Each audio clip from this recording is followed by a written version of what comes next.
നാം ചിന്തിച്ചു വന്നത് ലേഖനത്തെ പറ്റി ചെറുതായിട്ടൊന്ന് ചിന്തിച്ചു. 21 ലേഖനങ്ങളിൽ, പൗലോസിന്റെ 14 ലേഖനങ്ങളിൽ 3 ലേഖനങ്ങൾ തർജ്ജമ ലേഖനം: ഗലാത്യ ലേഖനം, കൊരിന്തി ലേഖനം, എബ്രായ ലേഖനം. ഗലാത്യ ലേഖനം തർജ്ജമ ലേഖനമാകാൻ കാരണം ഉപദേശ പിശകിന് എതിരെ എഴുതിയ ലേഖനമാണ്. കൊരിന്ത്യ ലേഖനം ജീവിത പിശക് കണ്ട് അവരെ കറക്റ്റ് ചെയ്യാൻ എഴുതിയ ലേഖനമാണ്. എബ്രായ ലേഖനത്തിന്റെ വിശേഷത വിശ്വാസത്തിൽ പിശക് സംഭവിച്ച എബ്രായ ക്രിസ്ത്യാനികളെ സ്ഥിരമായ, ശ്രേഷ്ഠമായ, തനതായ, ശരിയായ വിശ്വാസത്തിൽ നിലനിർത്താൻ എഴുതിയ ലേഖനമാണ് എബ്രായ ലേഖനം. എബ്രായ ലേഖനം ധന്യനായ പൗലോസിനാൽ എഴുതപ്പെട്ട ലേഖനമാണ്. ചിലര് പറയുന്നത് ഇത് അഖിലാവും പ്രിസ്കില്ലയും കൂടെ എഴുതി, ബർന്നബാസ് എഴുതി, സഭാപിതാക്കന്മാരിൽ ചിലെഴുതി, ഇങ്ങനെയൊക്കെ ഒത്തിരി തർക്കവും മാർഗമുണ്ട്.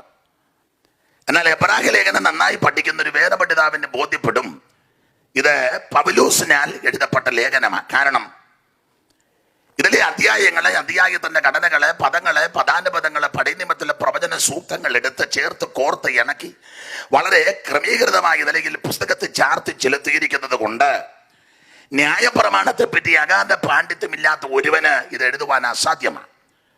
അങ്ങനെ ഗല്ലിയേലിന്റെ കൊച്ചുമകനാകുന്ന ഗമാലിയലിന്റെ പാറപടത്തിൽ ഇരുന്ന് ന്യായപ്രമാണത്തിന്റെ എല്ലാ കാര്യങ്ങളും വളരെ സസൂക്ഷ്മം പഠിച്ച ധന്യനായ പൗലോസ് തന്നെയാണ് ഈ ലേഖനം എഴുതിയിരിക്കുന്നത്. അതിനൊരു തർക്കവുമില്ല. ഇപ്പോഴത്തെ ഉപദേശമാര് ചില പറഞ്ഞേ ആകാൻ സാധ്യതയുണ്ട്, നീ ചിത്രീകരിക്കാൻ നല്ലത്, കാരണം ജനവും കൊഴയും. അപ്പോൾ ഇത് എബ്രായ ലേഖനം ധന്യനായ പൗലോസിനാൽ എഴുതപ്പെട്ട ലേഖനമാണ്.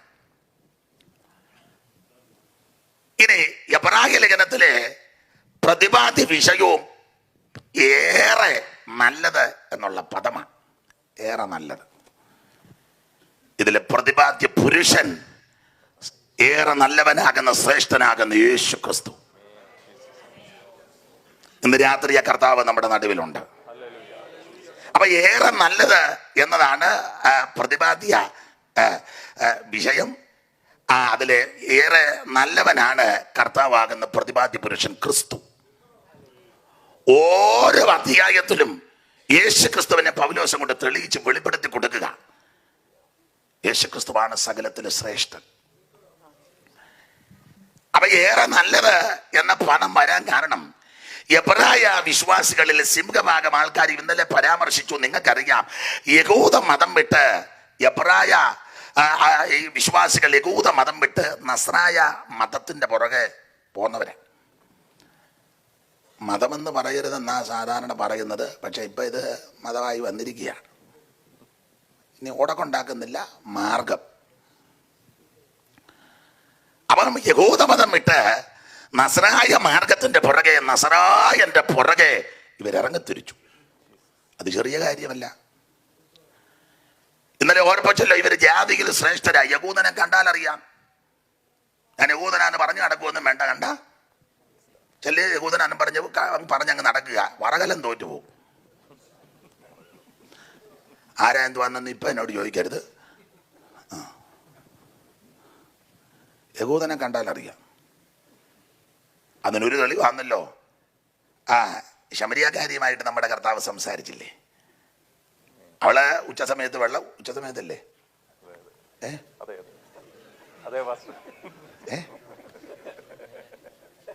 അങ്ങനല്ലേ? യോ രാത്രില്ല, ഉച്ചക്ക്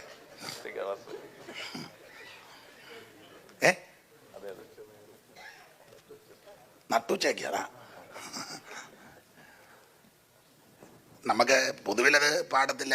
PIPക്കും അല്ല യൂത്ത് പ്രോഗ്രാമിനും പിള്ളേരുടെ പ്രോഗ്രാമിന് പണ്ടൊരു പാട്ട് പാടുമായിരുന്നു അല്ലേ? പാടാൻ വയ്യ. നട്ടുച്ച നേരത്തു കിണറിന്റെ തീരത്ത് വെള്ളത്തിനായി ഞാൻ നിൽപ്പു. നട്ടുച്ച നേരത്ത് കിണറിന്റെ വീരത്ത് വെള്ളത്തിനാത്തിരിപ്പു. മലയാളം ശരിക്കും ഉച്ചരിക്കണേ, നാരിന്ന് തന്നെ പറയണം.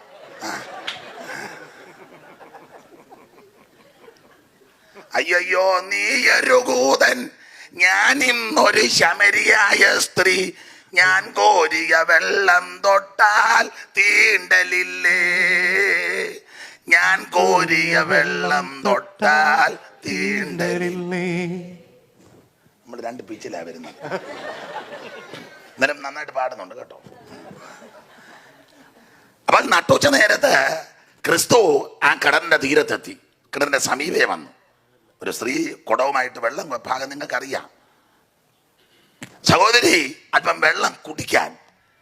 ഉടനെ വെള്ളം തരാന്നും തരുവോ തരികയല്ല, ഉടനെ കൊടുത്ത മറുപടി, യഹൂദനായിരിക്കുന്ന നീ. അപ്പൊ യഹൂദനെ കണ്ടാൽ അറിയാം. ഏത് രാജ്യത്തും എവിടെ ചെന്നാലും എവിടെ എത്ര ആൾക്കൂട്ട് തിരുന്നില്ല യഹൂദനെ.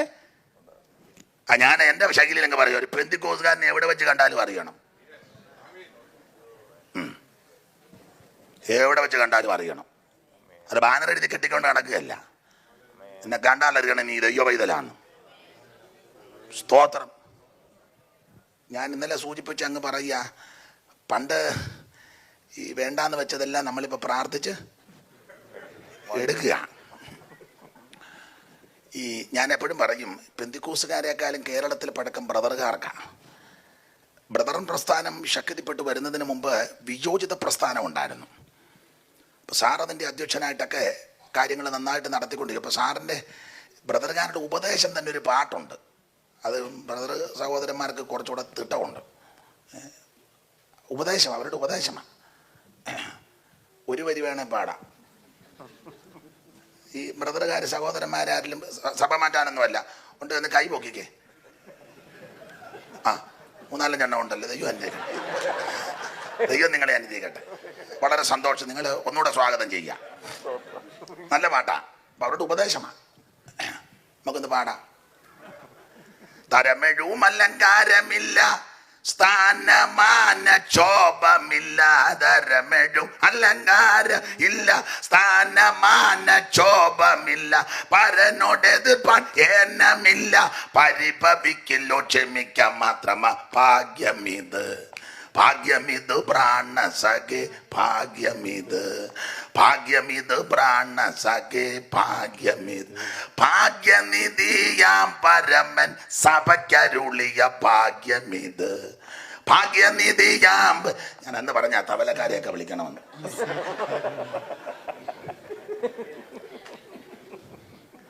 കള്ളിക്കോക്ഷങ്ങൾ രസിപ്പോരില്ല. ആ പണ്ട് കളി ഒരു കളിക്കും പോകില്ല. കബഡി കളിയും കുടുകുട കളിയും പച്ചക്കളി ഒരു കളിക്കും.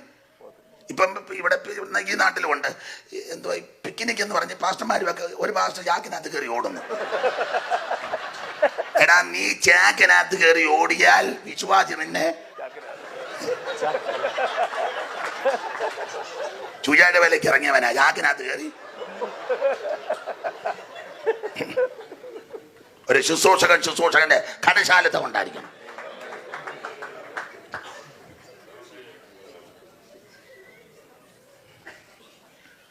ഇന്ന് നമ്മുടെ കടശി യോഗമാ.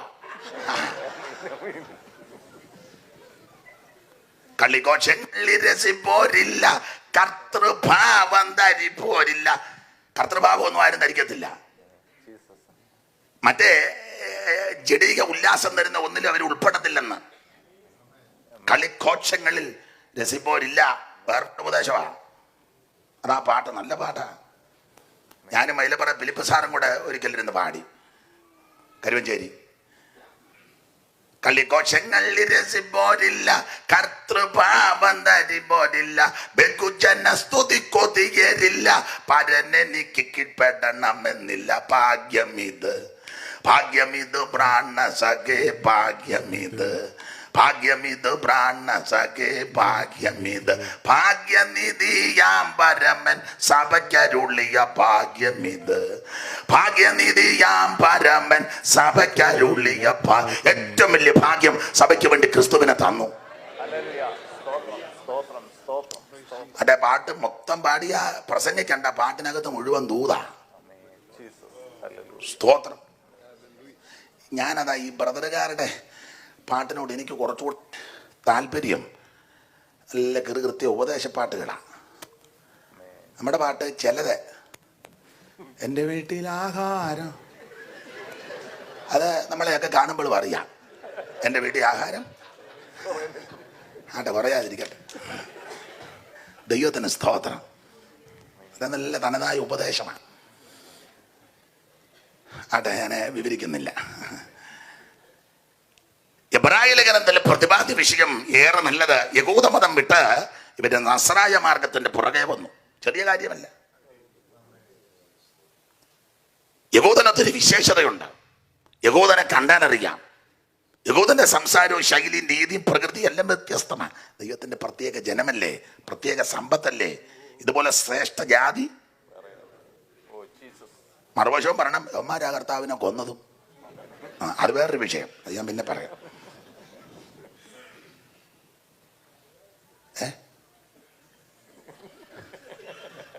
കണ്ണാടി വെച്ച ചേരാണ്ട് പറഞ്ഞല്ലോ.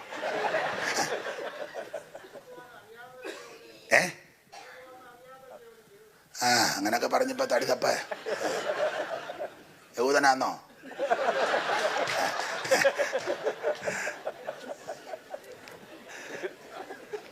അപ്പൊ യഹൂദന് ഒത്തിരി വിശേഷതകളുണ്ട്. തന്നെയല്ല, ഇവർക്ക് യെരൂശലേം ദേവാലയം ഇവരുടെ അഭിവാജ്യ ഘടകമാണ്. 3 ഭാഗങ്ങളായി തിരിച്ചിരിക്കുന്ന ആ ശ്രേഷ്ഠമേറിയ ദൈവാലയം, പ്രാകാരവും വിശുദ്ധ സ്ഥലവും അതിപരിശുദ്ധ സ്ഥലമായി തലകെടുപ്പോടെ മുൻപ് നിൽക്കുന്ന ദൈവാലയം. ഒന്നാമത്തെ ദൈവാലയം മോശ മുഖാന്തരം മരുഭൂമിയിൽ തീർത്ത സമാഗമന കൂടാരമാകുന്ന ദൈവാലയം.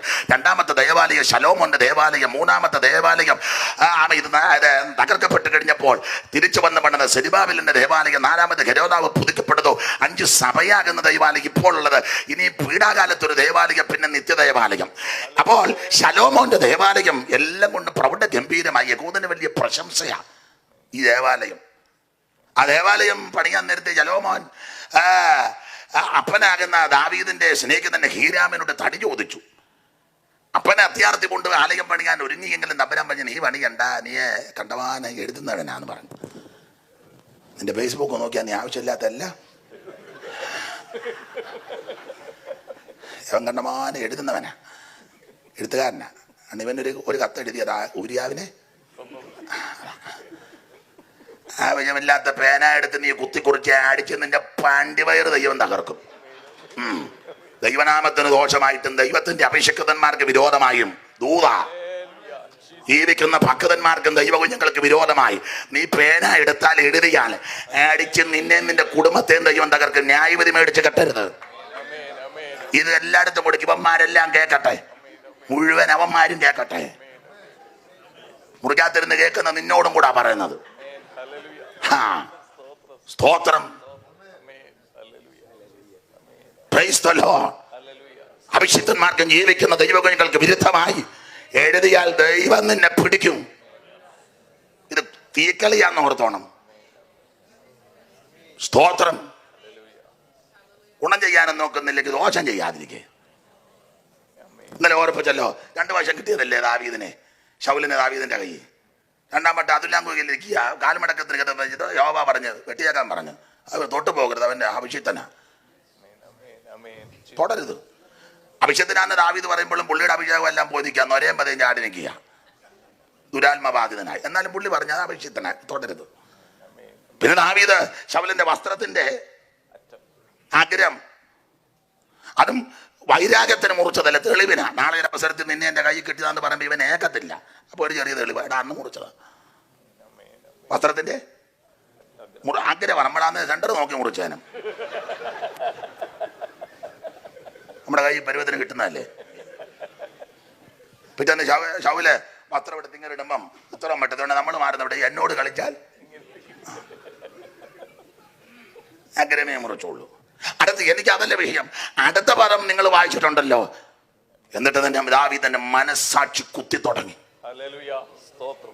വൈരാഗ്യത്തിന് മുറിച്ചതല്ല, ചതയ്ക്കാൻ മുറിച്ചതല്ല, തകർക്കാൻ മുറിച്ചതല്ല, തെളിവിന് മുറിച്ചതാ.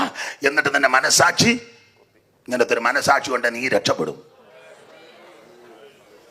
അപ്പൊ ദാവീദ് ദൈവാലയം പണിയുവാൻ അത്യാർത്ഥി പൊട്ടെങ്കിലും തമ്പുരാൻ പറഞ്ഞ് പണിയണ്ട, നിന്റെ കയ്യിൽ രക്തക്കറയാ, നീ കത്തെഴുതിയാനാ, നീ ഊരിയാവിന്റെ ഭാര്യയെ ചതിച്ചതാ, പാടില്ല. അടഭാഗം വിസ്തരിക്കുന്നില്ല, എന്നേക്കാൾ നന്നായിട്ട് നിങ്ങൾക്കറിയാം. അതുകൊണ്ട് ശലോം ആലയം പണിയാൻ ഒരുങ്ങി. അപ്പോൾ ആലയം പണിയാൻ ഒരുങ്ങിയപ്പോൾ 1 തടി വേണം ആലയത്തിന്. അപ്പോൾ അപ്പന്റെ സ്നേഹിതനാകുന്ന ഹീരാമിനോട് തടി ചോദിച്ചു. ഹീരാൻ പറഞ്ഞു, യോ ഇഷ്ടം പോലെ തടിയുണ്ട്, കയറി വെട്ടിക്കൂ. ലെബനോൻ വനത്തിൽ നിന്നാ തടി വെട്ടിക്കൊണ്ടുവരേണ്ടത്. 2-3 എത്തിപ്പെട്ട തടികളാ ദൈവാലയത്തിൻ്റെ അവിടെ. ഒലിവ് വൃക്ഷമുണ്ട്, ദേവദാരു, സ്തോത്രം. ഇതിൽ ആലയത്തിന് വേണ്ടതാ. അത് ലെബനോൻ വനത്തിലാ. ഈടുറ്റ വനമാ ലെബനോൻ വനം. സിംഹവും മറ്റ് വന്യജീവികളും പതിയിരിക്കുന്ന ഹ്രംസജീവികൾ ഇരിക്കുന്ന വനം. അപ്പോൾ ഇതിനകത്ത് കയറി തടി വെട്ടിക്കെടുക്കണം. ഹീരാൻ പറഞ്ഞ ആവശ്യം പോലെ വെട്ടിക്കോ. അപ്പം ശലോമോൻ പറഞ്ഞൊരു പദമുണ്ട്, ഞങ്ങളുടെ ആൾക്കാർ മരം മുറിക്കാൻ അത്ര മുറിക്കുമ്പോഴേ മുറികാരാ, പക്ഷേ ഒക്കത്തില്ല. സീദോന്യര് മരം മുറിക്കുവാൻ സമർത്ഥന്മാരാ. അവരെ ലെബനോൻ വനത്തിൽ കയറ്റിവിടണം. അവര് തടി വെട്ടിക്കൊണ്ടുവരട്ടെ. ഞങ്ങളുടെ ആൾക്കാർ മരം മുറിക്കാൻ അത്ര. അതിന്റെ തെളിവ് നമുക്കറിയാമല്ലോ. പണ്ടെല്ലാം കൂടെ മരം മുറിക്കാൻ പോയപ്പോൾ തന്നെ കോടാലി ഊരി, അതാ പാങ്ങില്ല, ഊരി അങ്ങ് പോയി. ഊരണമെങ്കിൽ ഇത് ഇളകിയിരുന്നടാ. അങ്ങനെയാണല്ലോ കോടാലിയൊക്കെ കണ്ടിട്ടുള്ളവരും ചെയ്തത്. കോടാലിക്ക് ശരി നല്ലൊരു കോടാലി ഉറപ്പിക്കുന്ന പുള്ളിയുടെ കൈ കൊടുത്ത ഒറ്റ ആപ്പിനാണ് ഉറപ്പിക്കുന്നത്. അറിയാൻ മേലാത്തവൻ ചുറ്റോടി ചുറ്റും ആപ്പിടും.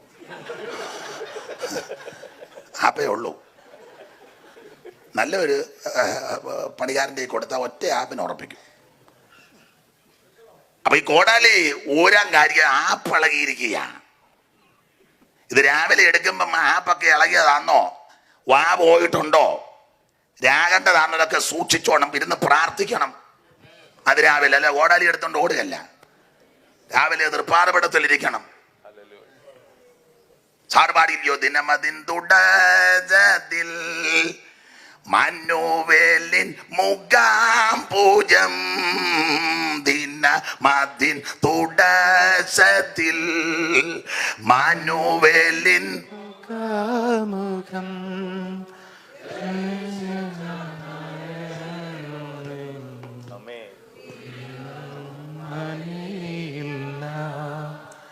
ദർശിച്ച നരനൊരു വെളിച്ചത്തിൻ കതിരുകൾ വിളങ്ങുമി സമയത്ത്, വെളിച്ചത്തിൻ കതിരുകൾ സമയത്ത്. ഓ വെളിച്ചമാം യഹോവയെ സ്തുതിക്കണം അവൻ.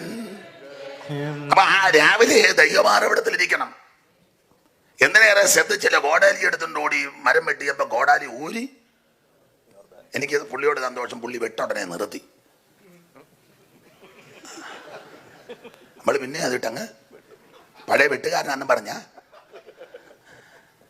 പുള്ളി ഉടനെ കോടാലി പോയപ്പോഴേ വെട്ട് നിർത്തി വെച്ച് പറഞ്ഞ യജമാനനെ കോടാലി ഒരു വെള്ളത്തിൽ പോയി വായ്പ വാങ്ങിയതാ. പിന്നെ അത് കോടാലി എടുത്ത മാർഗമൊക്കെ ഉണ്ട്. അപ്പം ഇത് വെട്ടാൻ അത്ര വശമില്ല. ഇവര് ചിലര് 10 കൊല്ലം പ്രവചനം കിട്ടുന്ന ഒരു പ്രായമുള്ള തള്ളി ഒരു വല്യപ്പനും. അതിനകത്ത് സ്തോത്രം പറയാനും അല്ല, അതിനെഴുന്നേറ്റ് അടക്കാനും. അവർ വേണ്ടെന്നല്ല, അവരും വരട്ടെ. എന്തും വീണ്ടും ആത്മാക്കളാണ് കിടക്കുന്നത്. ഇഷ്ടം പോലല്ലേ, ദേശം വിശാലമല്ലേ. അപ്പൊ ശലോമോൻ പറഞ്ഞു, ഞങ്ങളുടെ ആൾക്കാരെ പോരാ, അതുകൊണ്ട് സീദോന്റെ മരം മുറിക്കാൻ സമർത്ഥന്മാരാകയാൽ കയറി വെട്ടിക്കൊണ്ട് വരാൻ പറഞ്ഞു. അങ്ങനെ വിവരിക്കുന്നില്ല, വിഷയത്തിൽ വരണം. സീദോനിലേക്ക് ഏറ്റുവിട്ടു. അവർ ലെബനോൻ മരത്തിലോട്ട് കയറി തടി വെട്ടും. നല്ല തടി വെട്ടുമ്പോൾ അതിൻ്റെ രീതികളുണ്ട്. ചെന്നാണ് മരം മുറിച്ച് താഴെ ഇടുകയല്ല. മരം വെട്ടുകാരെ ഇപ്പോൾ കണ്ടിട്ടുള്ളവർക്കും പഠിച്ചിട്ടുള്ളവർക്കും അറിയാം. നല്ലൊരു മരം വെട്ടുകാരൻ ചെന്നാണ് മരത്തിൻ്റെ പാങ്ങും ഒക്കെ ഒന്ന് നോക്കും. നോക്കിയാച്ചാൽ അതിൻ്റെ പൊക്കവും വലിപ്പവും മണ്ണും ഒക്കെ നോക്കിയാച്ചാൽ പിന്നെ ചെറിയ ചെറിയ കമ്പും ഇതുമൊക്കെ ഉണ്ട്. അതല്ല ചെറിയ കൈക്കോടാലിയുണ്ട്. അല്ല എന്നാണ് മുഴുവൻ വലിയ കോടാലിക്ക് താങ്ങല്ല. ചെറിയ കൈക്കോടാലിക്ക് അതെല്ലാം വെട്ടി കോതി മാറ്റി പിന്നെ വട ഇട്ട് കൊടുത്ത് മേളിൽ കയറി അതിൻ്റെ ശകരമെല്ലാം ഇറക്കും. ശകരം ഇറക്കുന്നതിന് മുന്നേ വള്ളിയുണ്ട്. വലിയ മരത്തിനൊക്കെ വള്ളി വേറെ മരത്തിലോട്ട് കയറി പണഞ്ഞു കിടക്കും. കാട്ടുവള്ളികളെ ആ വള്ളി ഇങ്ങനെ അങ്ങോട്ടും ഇങ്ങോട്ടും ഒക്കെ പണഞ്ഞു കിടക്കും. ചെന്നാണ് മരം വെട്ടിക്കഴിഞ്ഞാൽ വള്ളി പോകാത്തത് കൊണ്ട് വള്ളിയെ കിടന്നിങ്ങനെ ആടും. അതാ ഇപ്പോൾ അവിടെ തന്നെ രക്ഷിക്കപ്പെട്ടിട്ട് അവിടെ തന്നെ കിടന്ന് ആടുക. വള്ളി വള്ളി വള്ളി മുറിച്ചില്ലല്ലോ. കുടുംബബന്ധത്തിൻ്റെ വള്ളി, പാരമ്പര്യത്തിൻ്റെ വള്ളി, പൗരോഹിത്യത്തിന്റെ വള്ളി. സ്തോത്രം. അങ്ങനെ ഒത്തിരി വള്ളികളുണ്ട്. അപ്പൊ ആദ്യം ആ വള്ളിയല്ല, വള്ളി മുറിക്കാത്ത ഇപ്പോൾ അവിടെ നമ്മൾ രക്ഷിക്കപ്പെട്ട പിന്നെ ഇപ്പോഴെവിടെ കിടന്ന് തന്നെ പ്രൈസ് ആൻഡ് വർഷിപ്പ് അവിടെ ഉണ്ടെന്നാ പറയുന്നത്. വള്ളിയെല്ലാം ഇറക്കി ചില കമ്പ് വേറെ മരമായിട്ട് പിണഞ്ഞ് കയറും, അതും വെട്ടി ഇറക്കണം. ഒക്കെ സമയമെടുക്കും. ഒക്കെ വെട്ടി ഉതച്ചിറക്കി മുറിയിട്ട് ഒക്കെ പരുവത്തിനാക്കി വടവിട്ട് വക്കിട്ട് പിടിച്ച് അത് ദൂരെ ഒരു മരത്തിലോട്ടോ അല്ലെങ്കിൽ കരുത്തുള്ള ആൾക്കാരുടെ കയ്യിലോട്ട് അതിൻ്റെ വടത്തിൻ്റെ അറ്റം കൊടുത്ത് താഴോട്ടിറങ്ങി അതിൻ്റെ ഭാഗത്തോട്ട് വീടിൻ്റെതൊക്കെ നോക്കി അതിനെ പാത്തി വെച്ച് സ്തോത്രം ഒടുവില സൂക്ഷ ഉന്നം വെക്കുന്നിടത്ത് വന്ന് വീഴും. ഇത് ദൈവാലയത്തിന് വേണ്ടിയാ. അതുകൊണ്ടാണ് ഈ ചെയ്തെല്ലാം ചെയ്യുന്നേ. അപ്പോൾ അത് വെട്ടി മറച്ചിട്ടാൽ ഉടനെ തടിയെടുത്തങ്ങ് പണിയല്ല. പിന്നെ അവിടെ ഇട്ടത് ഇതിൻ്റെ തൊലി ഉരിക്കണം. തൊലി ഒരുമാതിരി പെറ്റിനെ ഒന്നും തൊലി ഉരിച്ചിട്ടില്ല. തൊലി ഉരിക്കുന്നത് എങ്ങനെയാണെന്ന് ചോദിച്ചാൽ ഒന്നെങ്കിൽ നല്ല കോടാലിക്ക് ചെത്തും, അതല്ലെങ്കിൽ അടിക്കുമ്പോൾ ഇളകുവേ അത് ഒരു ചുരിച്ചിഞ്ഞ് എടുക്കും. നല്ലതുപോലെ തൊലി ഉരിച്ചിട്ട് കഴിഞ്ഞാൽ പിന്നെ ഒരുമാതിരിപ്പെട്ട കളറില്ല, ഒരേ കളറാണ്. നമുക്കിതുവരെ ആരും ഉരിച്ചിട്ടുമില്ല. ഇനി നമ്മൾ ഉരിയാനോട്ട് സമ്മതിക്ക്. അത് തൊലിയെല്ലാം ഉരിച്ച് അത് പിന്നെ വക്കിട്ട് ഏലസായൊക്കെ പറഞ്ഞ് മേളിൽ കിടക്കുന്ന തടിയാ അങ്ങ് ഉന്നേല ആ വലിച്ചിഞ്ഞ് കൊണ്ടുവന്ന് നദിയിലോട്ട് ഇറക്കണം. സ്നാനപ്പെടണമെന്നായി പറഞ്ഞു വരുന്നതിൻ്റെ ഉദ്ദേശം. ദൈവാലയത്തിന്റെ തടിയാകണമെങ്കിൽ, ഉപകരണമാകണമെങ്കിൽ വെള്ളത്തിലിറങ്ങണം. അത് പിടിച്ച് വക്കിട്ട് പിടിച്ച് സമുദ്രത്തിലോട്ട് കൊണ്ടുപോയി അത് വള്ളിയിട്ട് കെട്ടി ചെങ്ങാടമാക്കി ഊന്നി ആ നല്ല ഊന്നുമ്പോ ഇത് മുങ്ങി പൊങ്ങിയായി പോകുന്നത്. സ്നാനമോ ജഡത്തിന്റെ അഴുക്ക് കളയാനല്ല, ദൈവത്തോട് നല്ല മനസാക്ഷിക്കാം. Praise the Lord. എൻ്റെ സബ്ജക്റ്റ് അല്ലാത്തത് കൊണ്ട് ഞാൻ ആ ഭാഗം നിന്ന് പ്രസംഗിക്കുന്നില്ല, സൂചിപ്പിച്ചങ്ങ് പോവുക. അപ്പോൾ അത് നദിക്കകത്തോടെ കൊണ്ടുവന്ന് അത് വെള്ളത്തിൽ കൂടെ പൊങ്ങി ഊന്നിക്കൊണ്ട് സൂവിലിടിപ്പിച്ചപ്പോൾ ശലോമൻ്റെ ആൾക്കാർ വന്ന് വലിച്ച് കരയ്ക്ക് കയറ്റി അതിൻ്റെ നിയോഗിക്കപ്പെട്ടൊരു കൊണ്ടുവന്ന് ചെത്തിയും ഒരുക്കിയും മുറിച്ചും അറത്തുമൊക്കെ കൊണ്ട് പണിത ദൈവത്തിൻ്റെ ആലയം. സ്തോത്രം. ഈ ആലയം യഹൂദന് വലിയ പ്രശംസയാണ്. തലകെടുപ്പോടെ നിൽക്കുന്ന ദൈവാലയം. എന്തിനേറെ ആലയത്തിലെ ഉപകരണങ്ങളും സ്ഥാപന ജംഗമ വസ്തുക്കൾ, കോടിക്കണക്കിന് വിലമതിക്കുന്ന സ്ഥാപന ജംഗമ വസ്തുക്കൾ. മിക്ക ഉപകരണങ്ങളും പൊന്നുകൊണ്ടും തങ്കം കൊണ്ടും നിർമ്മിതമാക്കപ്പെട്ടതും പുതിയപ്പെട്ടതും. പിന്നെ നിരനിരയായി നിന്ന് ശുശ്രൂഷിക്കുന്ന ശുശ്രൂഷക വൃന്ദങ്ങൾ, പുരോഹിത വൃന്ദങ്ങൾ. അത് പുരോഹിത വരേണ്യന്മാര് 24 കൂറിന്റെ ക്രമത്തില, അബിയാ കൂറ് മുതൽ സെക്കറിയ കൂറ് വരെ 24 കൂറിന്റെ ക്രമത്തിൽ നിന്ന് ശുശ്രൂഷിക്കുന്ന പുരോഹിത വൃന്ദം. ഇവരെ എല്ലാം മേലധ്യക്ഷനായിട്ട് മഹാപുരോഹിതനുണ്ട്. സ്ഥാനചിഹ്നപേക്ഷ വിഭൂഷിതനായിട്ട് മഹാപുരോഹിതൻ. നീളക്കുപ്പായോ നലിയെങ്കി നടുക്കെട്ട് ഏപോതും മാർപ്പതക്കോ ഉള്ളെങ്കിൽ മേലെങ്കിൽ തലമുടിയൊക്കെ വെച്ച് ആണ്ടിപ്പുള്ളി ഒരു വരവുണ്ട്. ഒരുമാതിരിപ്പെട്ടവനെല്ലാം വീടുകയും ചെയ്യൊരു മുത്തും ആ പരുവത്തിനാ പുള്ളി എങ്ങനെ എപ്പോഴും വന്നു ആണ്ടിലൊരു വരവുണ്ട്. അങ്ങനെ പുള്ളി അതെല്ലാം നിലയോടെ നിൽക്കുന്നു. പുരോഹിതന്മാര് വേറെ, സ്ഥാപന ജംഗമ വസ്തുക്കൾ വേറെ, വലിയ പള്ളി, യെരൂശലേം പള്ളി, ജാതികളുടെ ശ്രേഷ്ഠത, കോടിക്കണക്കിന് വില വയ്ക്കുന്ന സ്ഥാപന ജംഗമ വസ്തുക്കൾ, യെരൂശലേം പട്ടണം. ഇതല്ലേ യഹൂദന് വലിയ വിഷയമാണ്. യെരൂശലേമിനെ തന്നെ ദാവീദിന്റെ കാലത്ത് മില്ലോയും ഒക്കെ ആയിട്ട് പണിത് ഉറപ്പിച്ചു. സങ്കേര നഗരങ്ങൾ, സംഭാര നഗരങ്ങൾ, മില്ലോ ഒക്കെ പണിത് ഉറപ്പിച്ച് സുസജ്ജമാക്കി. അതിൻ്റെ യെരൂശലേമിന് മതിൽ പണിതു. അതിൻ്റെ വാതിലുകളെല്ലാം കൂടെ കൊണ്ട് തൊടുത്ത് 10-12 വാതിൽ, ആട്ടിൻവാതിൽ, മീൻവാതിൽ, ഉറവുവാതിൽ, താഴ്വര വാതിൽ, പഴയവാതിൽ, നീർവാതിൽ, കുതിരവാതിൽ, കുപ്പവാതിൽ, ഹമ്മിക്കാത് വാതിൽ, കിഴക്കേ വാതിൽ, ഗോൺവാതിൽ, എഫ്രൈം വാതിൽ, ഇങ്ങനെ വാതിലുകളെല്ലാം കൂടെ സുസജ്ജമാക്കി കോട്ടയെല്ലാം കൂടെ പണിതു. മില്ലോ പണിതു, സംഭാര നഗരം പണിതു. ഇതെല്ലാം യഹൂദന് വളരെ അഭിവാജ്യ വിഷയമാണ്. ഒരു നല്ല യഹൂദൻ കഴിവിന്റെ പരാമതി യെരൂശലേം വിടാതിരിക്കും. അതുകൊണ്ടാണല്ലോ സങ്കീർത്തനക്കാരനും പാടിയത്, യെരൂശലേമേ ഞാൻ നിന്നെ മറക്കുന്നുവെങ്കിൽ എൻ്റെ വലം കൈ മറന്നു പോകട്ടെ. എൻ്റെ മുഖ്യ സന്തോഷത്തെക്കാൾ വിലമതിക്കാതെ പോയാൽ എൻ്റെ നാവ് യെരൂശലേമരുടെ വിഷയമാണ്. ആട്ടെ, വിവരിക്കുന്നില്ല.